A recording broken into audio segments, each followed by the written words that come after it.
Hello, I'm Lise Colucci, and I'm one of the life coaches at queenbeing.com, where it is extremely bright today. Sorry. Hello. Welcome. We help you at queenbeing.com discover, understand, and overcome narcissistic abuse in toxic relationships.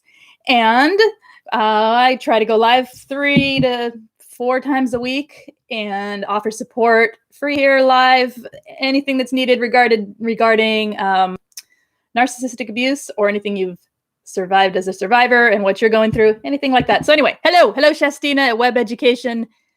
Good morning.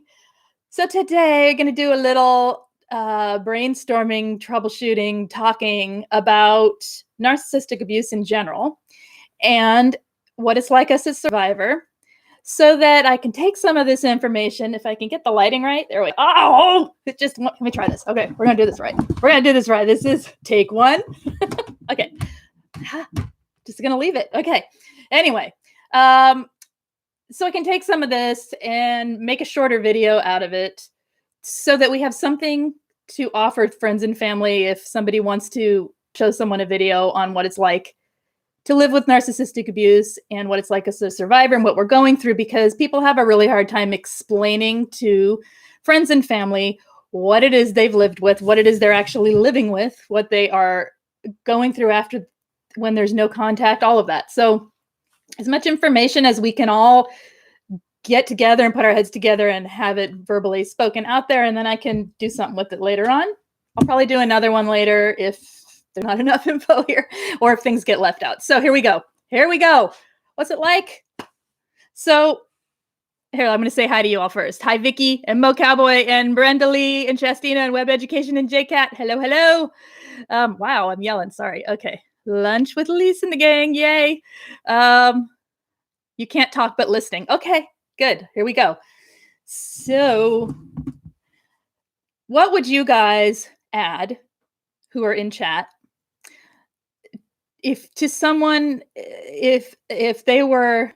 you wanted to tell someone what was going on with somebody else, like, oh, they're going through a relationship and they have been with a narcissist, what would you say to help the person who has no idea what that even means understand so they can support their friend or family member? One thing that's really important is we want, as survivors, and especially when we're newly discarded or trying to leave a relationship, when we're telling other people about it, when we're finally to the point where we can talk about it, I want for people to understand that it's really difficult for us to even get to the point where we can talk about it or know what's going on enough to know what it is we're trying to talk about. Narcissistic abuse is extremely confusing when you're in the middle of it. It is not a physical thing most often. Sometimes it can be, but it's emotional abuse, which is hidden. It's in the secret parts of your life. It's in the private parts of your life. It's very often not even shown in public. Sometimes it is, but very often the narcissist will look perfectly fine and it looks like the most perfect happy couple on the outside. Okay. So it's invisible and it's hidden very often. And the person who is suffering at the manipulations of a narcissist is often at certain points feeling like it's their fault. They don't understand what's going on. They are researching all the ways they can make the relationship better. They're in a desperate attempt to save the relationship and the love that they have for this person. They don't know what's happening. Okay. And there's reasons for that. And we can go into that later, but that's where the person's coming from most often. And if they do know what's happening, they often even can't get out of it because of what's called trauma bonding. And we'll talk about that a little later too. Okay. So that's kind of where a person's starting from. The main point is when they are ready to tell their story, when they're reaching out for help, and when they're trusting in you as a friend or family member to hear them, they're not asking for you to fix it. Okay. Number one, you can't. They're not asking for you to fix it. What they need is to be heard. They need validation, and they need to understand that what they've been through is real. If you haven't experienced it, most likely you can't give that incredible validation that comes from another survivor. But simply listening without trying to fix it is often useful. It makes a person feel not so judged, not so criticized, not so alone. Okay, so there's a start. We want to tell our story. It's really difficult to tell and it's really confusing to try and tell. But often it backfires on us with friends and family. And the reason it backfires is the lack of understanding, not because friends and family are bad people, but because it's a very difficult thing to understand. And from a distance, if someone says to you, I went through this experience where all they did was criticize me every day, the person thinks, well, why didn't you just leave? Okay, so there's a lot to understand that goes into the whys, but understand if someone is saying this to you, then there's reasons that they didn't leave, okay? And there's reasons that they're trying to tell you now, and they need just to be heard. All right, so let me go here. I'm going to read some of the things that you guys said. And again, what I'm doing here is just getting information out there today. I'll take some of this and make a shorter video for friends and family for another time. So we're just putting all the information out there today. It's going to kind of go all over the place, not in any order, because I want to read what you guys say as well, and I don't want to get lost in the chat like I always do. Okay, excuse me. Daniel is saying it's like a roller coaster with extreme high highs and very low lows. That roller coaster is what we call the love bombing and the devalue. So basically, a short version of that, someone's really nice to you, someone's then really mean to you, back and forth, back and forth. That creates what's called a trauma bond. That makes us constantly seeking for the things that are good, because we know good is there. It's a slow process that happens over time. It doesn't just happen overnight. Most of the time, it's happens slowly and incrementally. So by the time it's the extreme highs and the extreme lows, like mentioned, you're already swept away into it, and you are already addicted, basically, to seeking the good and ignoring the bad, so to speak. We don't ignore it, but it's like it fades out of your memory, because the abuse is so covert sometimes and so manipulative that you don't actually know what's happening when it's happening. And we'll talk about gaslighting in a little bit, but let's just say that for now. So where am I going with this? The highs and the lows. Yes. So that creates the trauma bonds. Those trauma bonds basically make you seek relief from the person who gives you pain.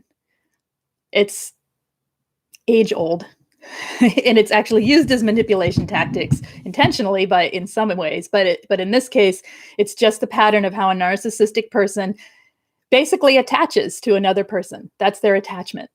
All right. So, and we get swept away into it. We get trapped in it, and it's very difficult to get out. So if someone is coming and telling you about it, they're most likely in the middle of that, where it's very difficult for them to say anything against the abuser, because we have this need to protect the abuser.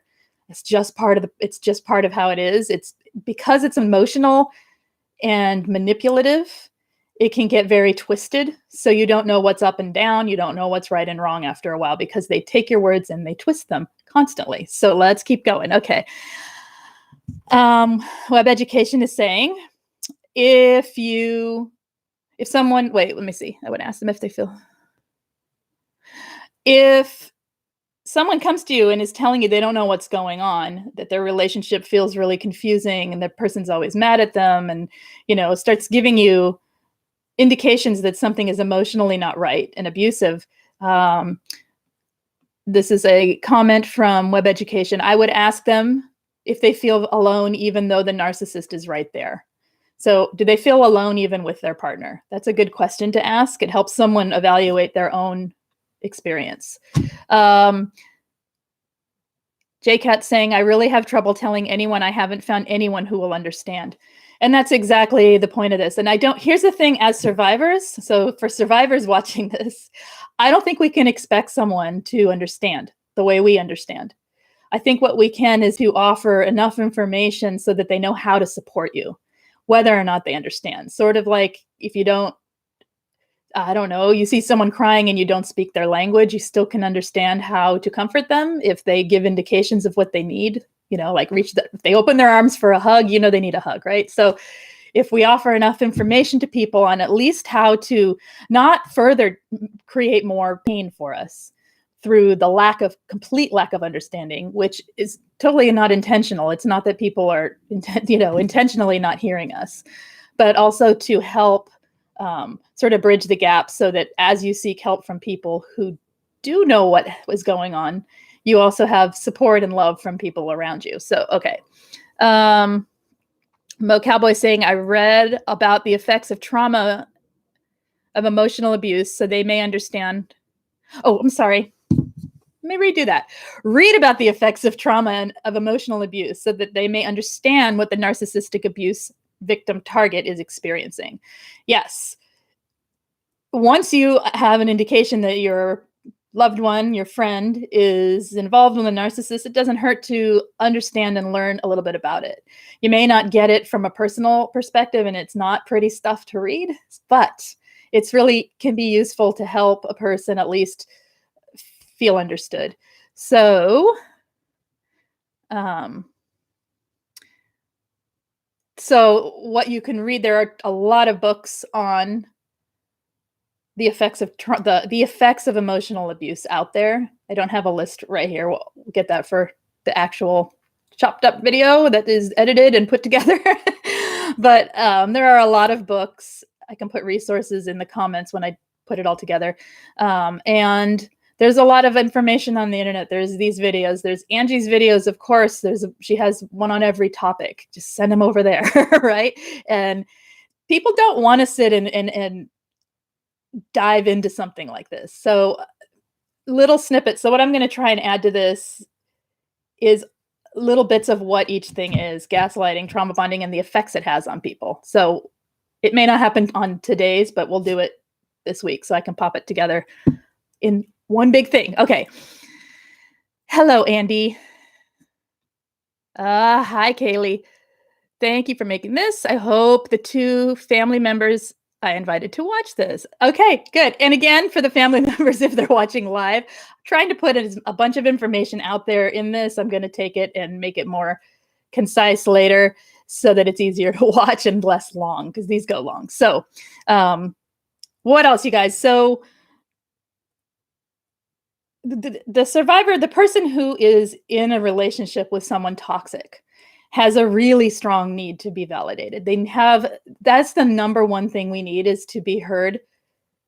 And whether or not it's understood, validating the experience. I mean, you don't have to understand what it's like to ski down a hill to validate someone's experience of having skied some giant hill, right? If they come down the mountain and they're all excited about something and they're telling you about it, you don't have to have done that to understand that they're having this experience about it. So we don't need the validation of a family member understanding from the point of having experienced it. We need to not be told things like, what do we need to not be told, guys? Just get over it. There's always tomorrow. Time heals all wounds. See, that's not true with narcissistic abuse. Time does not heal all wounds. Time can actually make it worse. The longer you perseverate and you continue hooked in with those trauma bonds, the harder it is. So it actually takes effort, and it takes self-initiation, and it takes work, and sometimes it takes coaching or therapy. It takes a lot of stuff to get out of this. This is as bad as physical abuse. This is not, it's not just, oh, narcissist, that word's thrown around all the time. No, it's a deeply disturbing experience that gets into every part of a person's life. It affects the way they think, the way they feel about themselves, the way they feel about the world, the way they feel about other people's view of them, right? So it's a whole, the way we experience our own feelings. Often we have to turn off our feelings in order to survive the abuse. It's not that we intentionally turn it off. It just happens over time. And when we do that, it's very hard to get back into the mode of the emotional world of everybody else. Okay. And it's a very dark and lonely and depressing place when you're in a place when you're a big feeling person and you can't feel anymore. So there's that. It gets into your spiritual life. Sometimes they completely twist up your own spiritual views because they infiltrate it with their own gaslighting and manipulation. It affects your physical well-being. People often have pain issues. They can often have autoimmune issues. They can have all sorts of physical ailments can happen to the body from the emotional abuse. The cortisol levels in our body are skyrocketing continuously. It doesn't slow down. You're just full of cortisol all the time. You're full of adrenaline, super unhealthy for anyone to live with. So yes, our bodies take the toll from a scientific standpoint, not just a woo-woo standpoint, but also, so they get into everything, every part of our life. The person is not just needing to just get over it. Okay. It takes time, it takes effort, it takes understanding, and it takes not having the re-traumatization of not being heard and understood. So hopefully, and I'm not blaming anyone if I'm not here to say, you need to be the most supportive family member in the whole world. It's just a simple matter of being aware that what that person has experienced is real. And it doesn't sound real sometimes because it's almost so hard to explain what we went through that the words don't sound like what they feel like. Okay, unless you felt it. All we have to say is the word, let's say projection. And every single survivor who heard that, who knows what the term means, is going, oh, right? Because we know what that feels like. We're having an internal reaction to that word. So if you haven't experienced projection in the way that a narcissist does it, you just think we all project, right? Or what's that mean? So you don't have to understand all the terms per se. It's helpful if you do, but just understanding that what that person went through is 100% real for them. All right. That was long-winded, and here we go. Okay. Oh, see, this is what happens okay, here we go. Sorry, but I think it's no way someone could understand if they have not experienced it. I don't think they can. Well, I'm not going to say that. There is entirely a possibility that someone has enough empathy and enough logic combined to understand something they haven't gone through.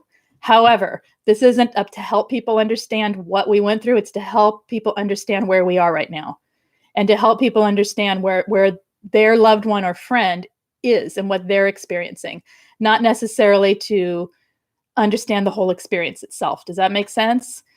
If you try to understand it from every piece, go, completely absorb yourself in understanding narcissistic abuse, it's asking a whole lot from someone, number one, and it's also going to be really difficult for someone who hasn't experienced it, of course. But they can certainly, if they wish, try to understand where the person that there is right in front of them who they care about is coming from. Does that make sense? And to further that, Svanusha says, it took me almost 2 years of researching to get to know how it works. And this is a really good point. It took me 2 years of researching to get to know how it works and why it causes such unspeakable psychological damage. It takes us as the person who's experiencing it. This is a really good point for family members and friends to understand. It takes us. We're the ones who have experienced it or are experiencing it. We're the ones living with it. It takes us years to get it. We don't expect you to get it. Right? What we need is your compassion and understanding and patience as we move through this. And as we work to heal and, help finding resources and help with support and, things like that. Like I always say, the best gift isn't the flowers. It's a coaching certificate. Give someone some therapy, give someone some, it isn't something that you can just love out of someone. If it were, I'd just hug everyone and it'd be all better. But people have to come through this themselves. The survivor of narcissistic abuse has to find their way through it. They have to feel their way through it. They have to experience the pain they're experiencing, unfortunately. And they have to feel their way out of it and work to change the patterning that the narcissistic abuse has created. Okay, so let's talk about that a little bit. Narcissistic abuse creates a patterning in your brain because of the way they manipulate. They gaslight you. They do things like, so gaslighting is basically twisting your words around, making you feel crazy. I mean, classically, it's doing things like switching things up, hiding things, and then saying, I don't know I don't know what you're talking about. Well, I don't know where that is. You okay? That's classically, but the way a narcissist and a covert narcissist will do it is they will pretend things aren't happening that happen.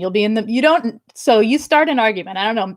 I think a lot of us have had this maybe with a child where you have an argument or a discussion that is getting heated and the person twists everything around. And by the middle of it, you don't know what you are discussing anymore because they have taken the words and twisted them so much, thrown in things that don't make sense to the argument, thrown in comments that don't belong there, so that everything is confusing. Turned it into something about them when it was actually something about you that you needed to talk about. Turned it into, twisted the table, turned the table. So they're the ones that did a thing, like say they were out all night and didn't come home, and you say, hey, where were you? And they say, why are you keeping track of me? What, you don't trust me? I am so offended and hurt that you don't trust me. How could you not trust me? And now from afar, that's ridiculous. You just think, okay, get over it. Speak the truth. Be accountable.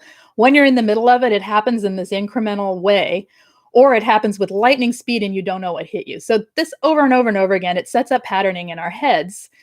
It sets up a confusion. They will tear you down in ways that you don't even realize you're being torn down, and you just feel terrible. So by the time this happens over and over again, you don't believe in yourself very much. You don't have a voice. They silence us. Okay. So there's all sorts of patterning that the survivor has to then learn for themselves through support groups, through therapy, through coaching, through whatever means, self-help, to reprogram their own brains about how they feel and experience life. So there's a whole lot going into this. Okay.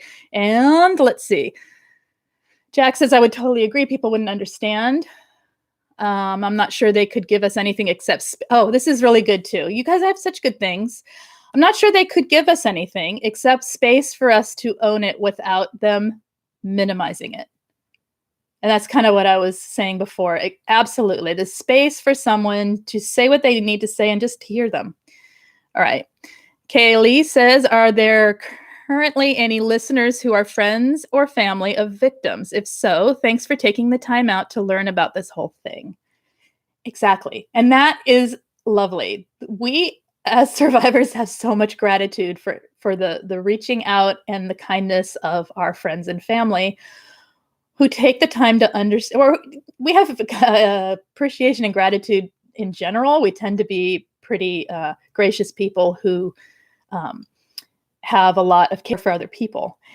And the fact that someone would take the time out to learn enough so that they know how to not create more harm unintentionally, and how to actually not feel frustrated with the slow process, how to work with you as a friend or family member. We appreciate that people take the time to learn that. So yes, good point.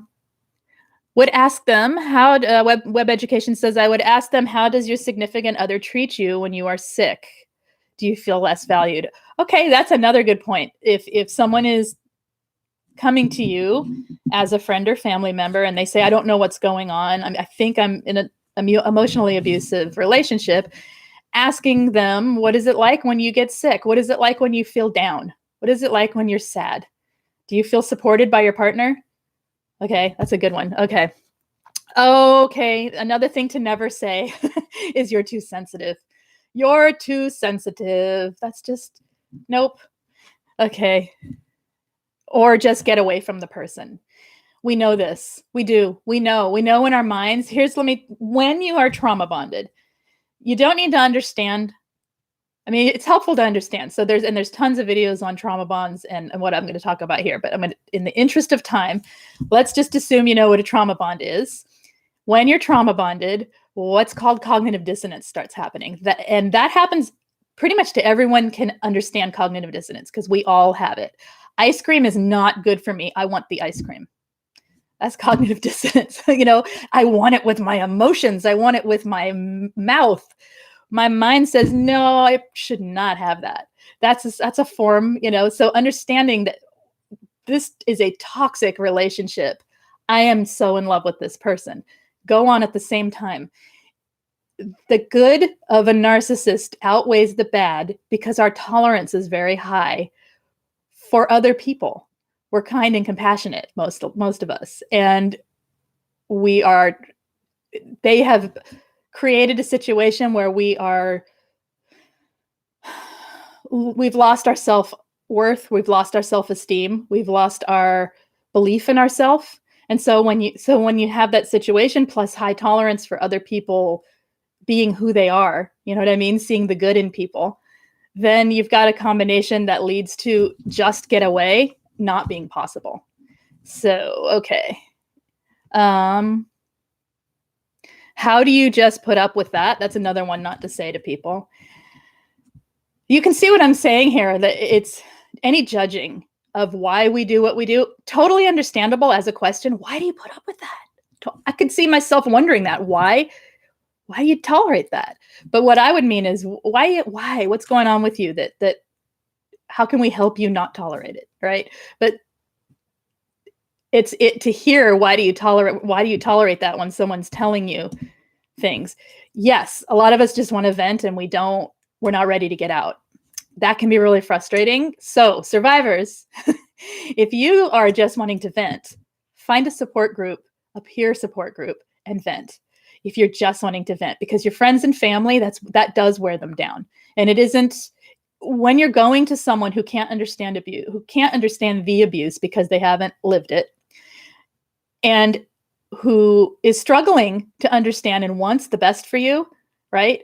To hear over and over again the what sounds like venting, they are hearing as a cry for help. Okay. And sometimes it takes a lot of venting within a peer support group for us to see the truth. So the whole point of what we're trying to do is see the truth.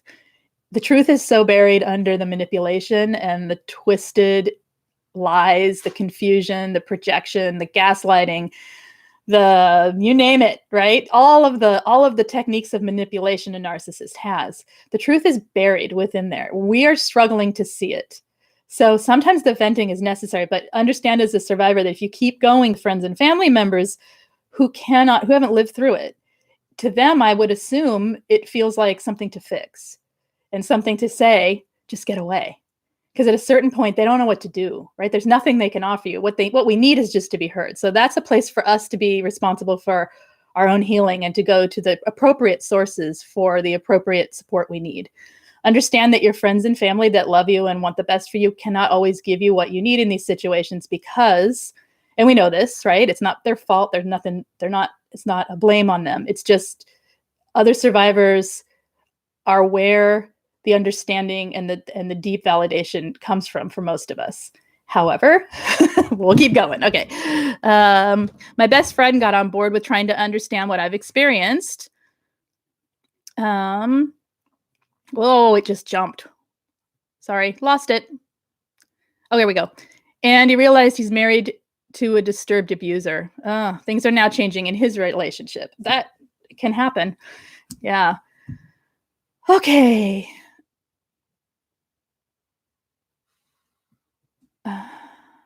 Another thing is if you as a survivor have a list, web education, this is a good point. If you have a list of things that you saw as abusive, like if you're in after a discard or you are no contact or you are trying to leave and you're making those lists of all the abuses, that can be something to share just cut and dry without a whole lot of explanation, because with a trusted family member or friend, because it's not,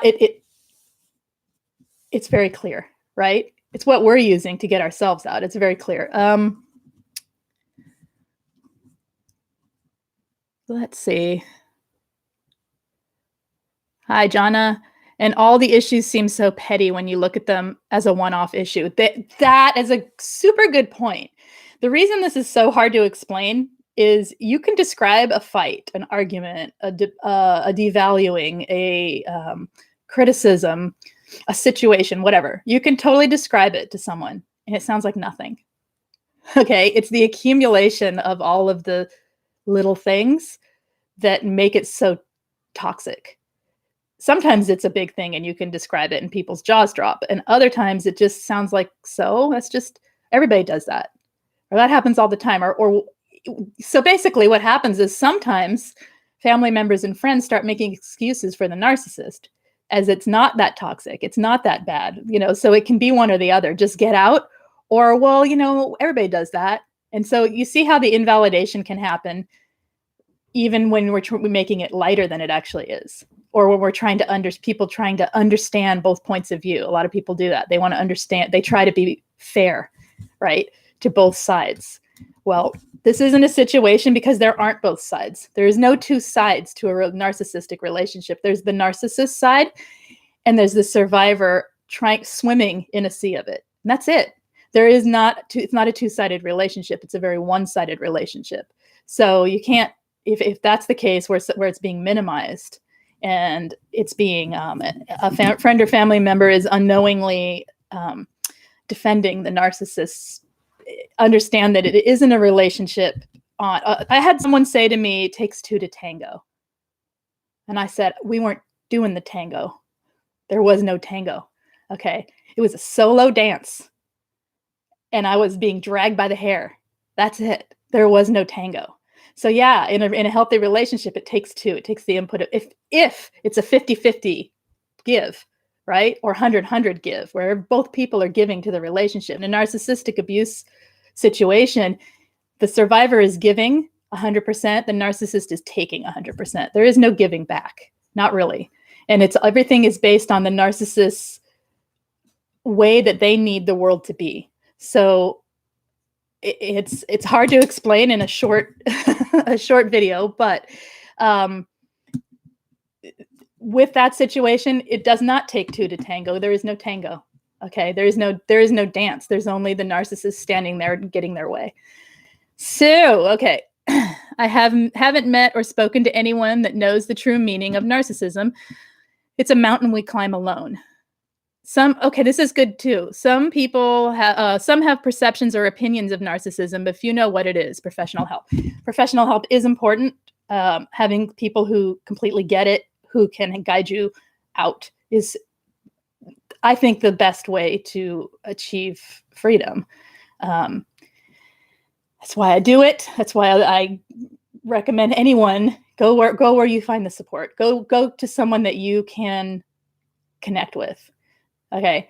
Now, for the point of this, as it relates to friends and family, that I really liked here is another message to survivors. Realize that this is a mountain you climb alone. Okay. It really is. It's not a bad thing. It's you getting yourself out of the situation that the narcissist has put you in. And you're not alone. Okay. There is a rope going up. There are people cheering you all the way up the mountain. There are even people handing you water. There's support, and there's kindness, and there's friendship, and there is support. But the getting yourself through it is a solo journey of yourself. It's a coming back into yourself. No one can do that for you. And it's an awareness of self and a growth of self that no one can do for you, but lots of support is out there.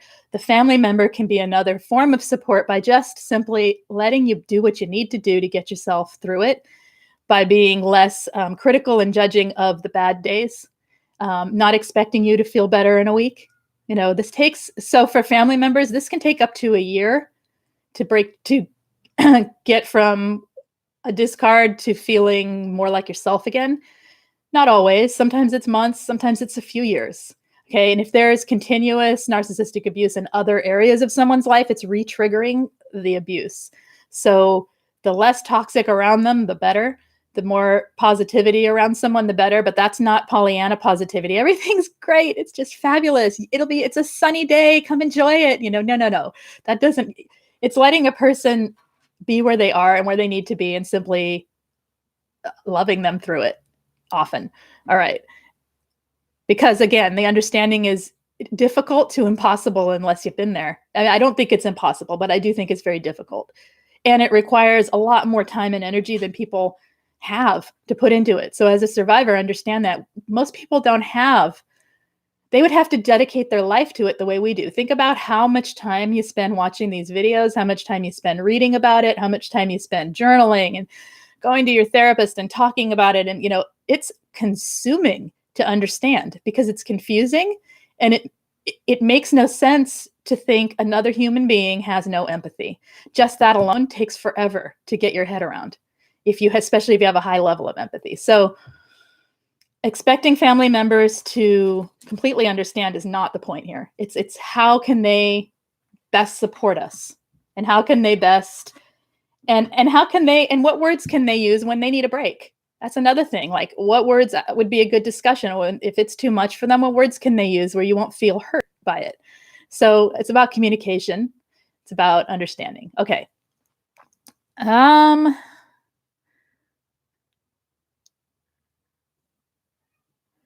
right. I would ask them to find if they find themselves second guessing themselves and making excuses for them on a daily basis as a way to validate them. So a family member might ask something like, "Are you do you second guess yourself a lot?" Yeah, that I've heard that can, be a sign of emotional abuse. So, and that is validating.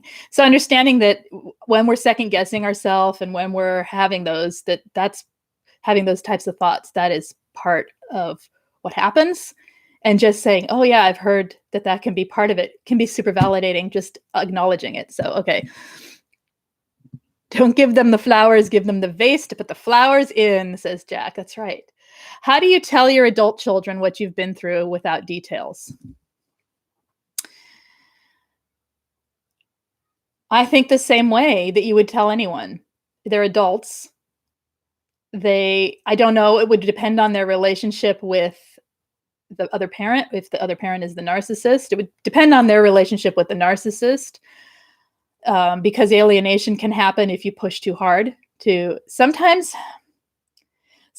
there are people we don't tell as well, and right away. So I think that would be a situational thing. I think if you feel it's appropriate and important to tell them, then you tell them the way you would tell anyone else, because they're adults. I have to know the situation. I hate answering those without a whole lot of information, because I don't want to give you something that steps you into something in your life that would be really specific, in my opinion. I would say I would wait for them to ask too. Like if an adult child said, "Why did you guys get divorced?" I might say something like, I needed for my life to be free of a toxic relationship, or something, if it was appropriate to say that. So it really depends. Anyway, I'm going to come back to that and ask it again, or give me more info. Kaylee says, "I found that letting yourself feel the pain and dwell in it is the only way to get through it. You got to go through it." That's right. You got to feel it to heal it. That's what they say. At least that was my experience. We do, because we have to dissociate, most of us, when we're in the middle of it. So a lot of the pain that we would have felt in the moment has been pushed aside in order for us, because the narcissist will, after they devalue you and you're crying and you're upset, and in any other situation, you would walk away. But because of the way the trauma bonds work, you aren't. And the reason is, one thing, they have at this point twisted everything around, given you the silent treatment, made you feel it's your fault, and given you the feeling that you need to beg for forgiveness. So by the time all that's happened, you just have detached from your own feelings about the situation, and all the feelings go toward making it better so the narcissist calms down, making the situation better. So we sacrifice self and our own emotional state so that we can make a toxic situation better. So there's so much self-denial and so much emotional denial and then when we're out, we have to feel it. All that stuff comes back and we feel it. And so, yes, feeling it to get through it. So that's partially why it takes a while. So for family members watching or listening, that experience isn't overnight. That takes time, and it's a process, and it's, as I say, the layering and the peeling of the onion, so to speak. It's in layers. It's in, as we have triggers, things come up. It's not easy. All right. Web Education says, as a family member, I would ask them to compile a list of things the narcissist said about them and ask if those things actually true about the narcissist. So yeah, that's a good point. Like, talk about it. What actually happened? Is that true? Wow, is that how it happened? So, which is validating. Okay, Jack is saying, I find that a no-go area, but I've learned to bring it up to him instead of, okay. It jumped. It jumped. Okay. Where are we here? Okay, Gwen, this is nice. I want someone to say, and this is the most pure form of validation, someone that hasn't experienced it but has compassion can say, I love this. What I want someone to say. What he, she is doing to you is heinous. It is abuse. What they did to you was terrible. You don't need more than that. That's validation right there. All right. And it's validation that's honest and it's real. It's not pretending that you understand something that you can't, because why, how could you? Right. And why would you want to? We actually are so glad. I'm glad when people don't understand it, because it means they haven't experienced it. I mean, like, truly don't get it. If you've experienced it even a little, you go, oh my gosh, yeah, I think I've had that happen. But if you haven't, you think, people think, why would you? Why would you, they don't get it. And I'm actually glad that people don't get it, because it means they haven't had to go through it. So, but it doesn't help with the validating. However, that statement is awesome. Just what they did to you is terrible.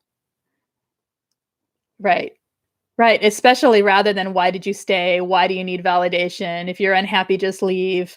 It'll be better tomorrow, blah, blah, blah. All of the things that are true in some breakups, but not in this. All right. My family says I'm too sensitive. No, we're not too sensitive. We're perfectly sensitive. Our sensitivity has been abused. That's the problem. The fact that we're sensitive has been manipulated and abused. And so now we don't trust our sensitivity. So saying to someone you're too sensitive can actually be a little bit hurtful, or quite hurtful. So I gave a friend a list of our narcissistic abuse identifiers. It floored him. He could tick each one off about his wife. Yep, that can happen. My family says I'm too sensitive too, since I was little. And part of that is that, like I said, we're not too sensitive. We're perfectly sensitive. We're just highly sensitive sometimes. As a survivor, as we heal, what our aim might be is to learn to hone that sensitivity to where it's just more discerning, so that we're not so sensitive about everything, and we're not letting everything come in, so the sensitivity isn't being triggered. Does that make sense? But that's a different topic. And all right, a friend told me this once, and it helped me forgive myself and ignore other people's ignorance. This is a difficult road to walk, one which you did not expect. Right, that's good. This is a difficult road to walk, one which you did not expect. That's very validating, isn't it? Because it's acknowledging the difficulty, and it's acknowledging your confusion in it, and the fact that you've just kind of been placed in it. Yeah. That it's not your fault. That's another thing we need to hear. It's not our fault. Yeah. Okay. When I read back my notes of incidents, it looks like nothing. That was validating. Thank you. Okay, good. Yeah, it does. The little incidents are like, whatever, but no, it's the whole package. It's very difficult to talk about. That's the thing too, understanding as a family member or a friend that this stuff's really hard to explain. It's hard for me to explain, and I talk about it every day, right? I have to go topic by topic. I mean, look how many topics we cover in a week. Any one of us talking about this on videos and live streams and whatever. Any one of us, we could find a topic a day and never have an ending to it. All right. So it's very difficult to talk about in a short span of time and in a way that's concise when you're emotional and when you're hurt and when you're, so I don't think you guys need to really, if you're family and your friends, I don't think you need to get it. I think what you need to do is get us, that where we're coming from. I would tell them, says Web Education, they're most likely dealing with a covert narcissist, and that is not their fault. It is not your fault. It's a good point. It isn't our fault. Somebody that's manipulating you is not your fault for being manipulated. Okay. And I'm going to tell you, anyone can be manipulated by a narcissist. Once you learn the red flags, it's more difficult for it to continue, but anyone can be manipulated. It's not anyone's fault. No one's stupid. No one's ignorant. No one's, it's just, it happens. Okay. How do you talk? My kids are a trigger because there's lack of knowledge. How do you talk to your kids so they can be a support, not becoming re-traumatized so much?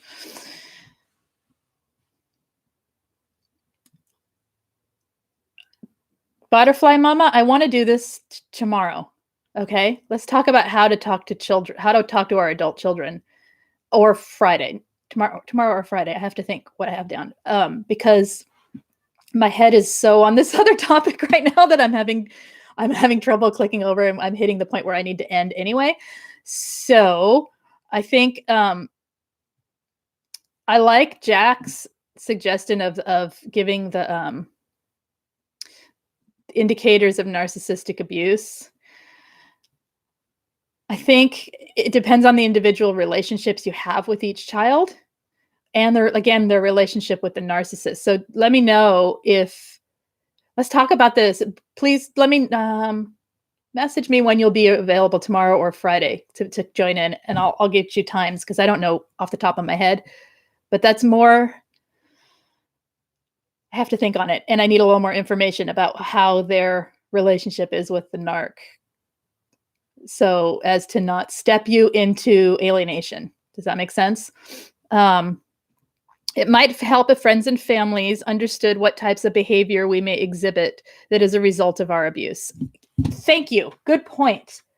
Types of behavior we might exhibit: depression, anxiety, high anxiety. A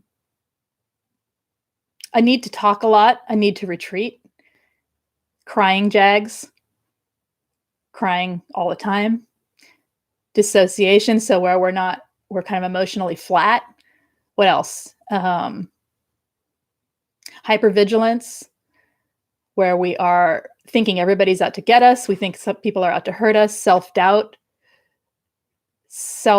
low self-esteem, poor, I don't want to say hygiene, but emotional hygiene, so to speak. Poor eating behaviors, lack of sleep. Let's see, lack of motivation, emotionally drained, not having our normal pep, not being able to give to other people, making everything about us. Because you know what? When you get out of that, everything's about you all of a sudden. It has to be. You have just given your life to someone that sucks everything out of you and forces everything to be about them. As soon as we're heard, the floodgates open, and we need it, man. We need to be heard. We need to be understood. We need to be the center of focus for a little bit for ourselves. We need to learn what we need is to learn to do that for ourselves. But what we feel is we need it from other people, right? Okay. Or we don't want any, because we don't trust anyone. Lack of trust. We don't trust ourselves. We don't trust our intuition. We think something's wrong with us. We think we're broken. What else? Anything else? What am I forgetting? No energy to give to any other areas of life. Perfect. We may be edging and explode easily. Oh yeah. Explosive tempers, anger comes up. Bitterness, so to speak. It's not bitterness, but it's what it looks like. We may look like we make bad decisions, but they are the right decisions for us at the time. Yes, backing out of things, not being as reliable as we usually are. What else? Can't think of anything. Can you? Anybody else?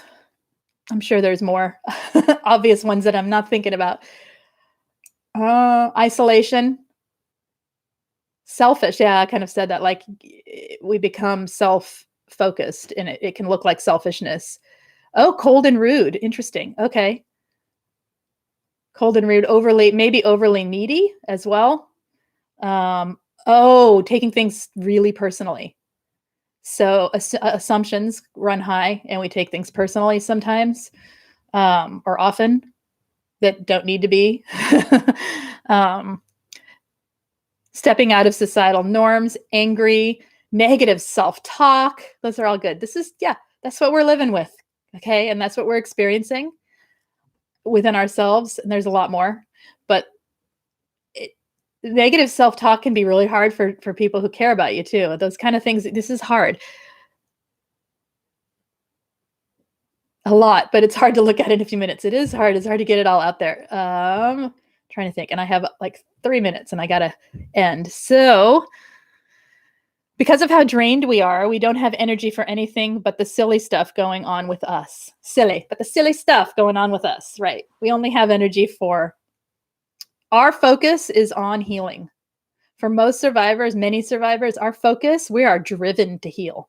And that's what's so beautiful about survivors, is why I love what I do. And that's why I love talking to you guys, because the drive to heal is huge. And it's not, we don't just sit back and wait for it, because we can't.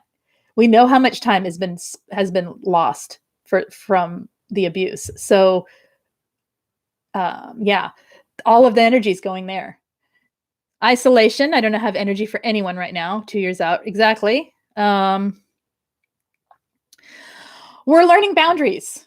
So our boundaries may change. Mo Cowboy, you made me think about that. Our boundaries may change, and that can look weird to people who are used to us being yes men. We start to say no. With the newfound ability to say no, some, not all, label us as selfish. It can be really confusing for people as we set boundaries. So understand that we're working with setting boundaries so that we can heal. Peering into the abyss of despair. It's a ton of despair. Hi, Scorp. Okay. Anything else you guys want to add to this before I end here? I'm going to have to stop really soon. I'm having to be careful not to become intense and giving unsolicited advice to those who we see are also being abused. That too, we can get, that's kind of like hypervigilance, but it's more like, I don't know, hyper helpful in helping people through what we see when they're not actually asking for it. That can be there. We gain such an understanding of self that it can be hard not to tell other people what we see in them. That's because we gain so much an understanding of self as we rediscover ourselves. All right. And we tend to be the type of people who are interested in social interactions and psychological interactions and all of that. All right. Anything else, you guys, that you would want to add? I hope this was helpful for what it was today. Oh, there was one more. Well, I'm going to save that. You're welcome for all the validation. I hope that helps. If you have anyone that you need to send this to, I'll do another one, and then I'll mix them together and make a shorter video that has just the points. Okay. That'll take me a couple weeks, but we'll get there. Or we'll just do a few, because this is a good topic to bring up every now and then for other people. And Butterfly Mama, let's talk about specifically the sharing with children who share the narcissist in particular. And let me know what the relationship is to the narcissist, like how it is with that, because that you have to walk a little more carefully if they see the narcissist as a godlike figure, right? All right. You guys. Yes, the children. Okay. And I'm thinking Friday because I need to get my head around it a little, and I have a busy day Thursday, so my head will be everywhere. All right. So I'm thinking Friday for that. Can you do the jealous friend? What do you mean? Say a little more. I probably can. Obsession with the situation and learning about narcissism. That's another thing we're doing. We're obsessing on the situation because we have to. And we're learning as much as we can about narcissism so we can heal. We're not obsessing because we want to stay hurting. We're obsessing because we want to let go.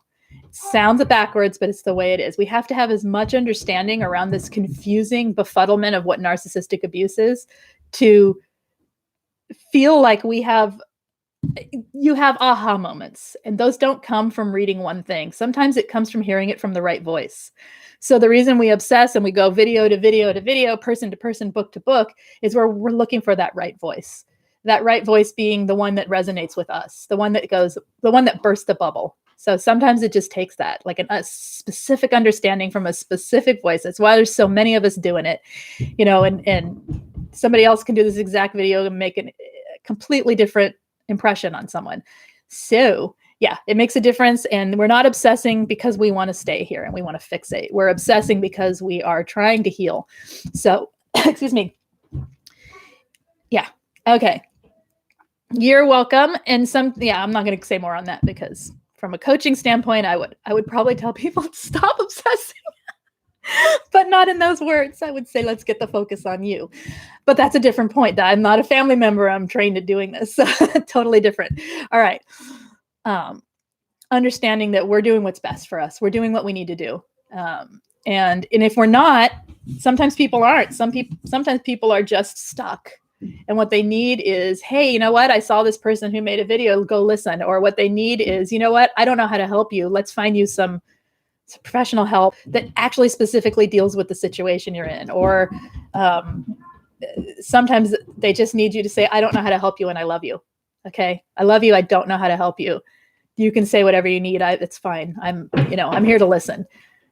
Sometimes that's all we need to. So friends and family, thank you all for caring about us and giving us space to heal, and listening ears, and understand you don't have to understand everything we went through. We don't want you to, because we don't want you to live through this. Okay. You don't have to get exactly everything that a narcissist is to understand that we're in a position that we're hurting and we need space, time, understanding, guidance, peers. We need a lot of things to put the healing in place and get moving. And what we need from you is love and compassion and patience most often, right? Anything else we need? Oh, there's all kinds of things. Chocolate, whatever. Okay, you guys take care. I hope this helped a little bit. We'll do another one and we'll get this put together. You guys have a good week. I'll see you tomorrow. Another video on the long-term effects of abuse. Yes, I'm going to write it down. Long-term. I do it as I'm live. Okay, I'll go back and read that. See if anyone had anything. Yes, chocolate. Okay, my friends, you take care. I will see you tomorrow. I don't know what the topic is tomorrow. We'll find out tomorrow morning. Take care. See you later. Oh, if you've not hit subscribe, please do so. If you enjoyed this program, to get notifications, if you want them texted, text me at, 33222. Text the word Lise Live, LISELIVE. And I only send that text 10 minutes before I go on. If you enjoyed this topic, please hit the thumbs up so that I know which topics you guys want to hear more of. Thank you. Bye-bye.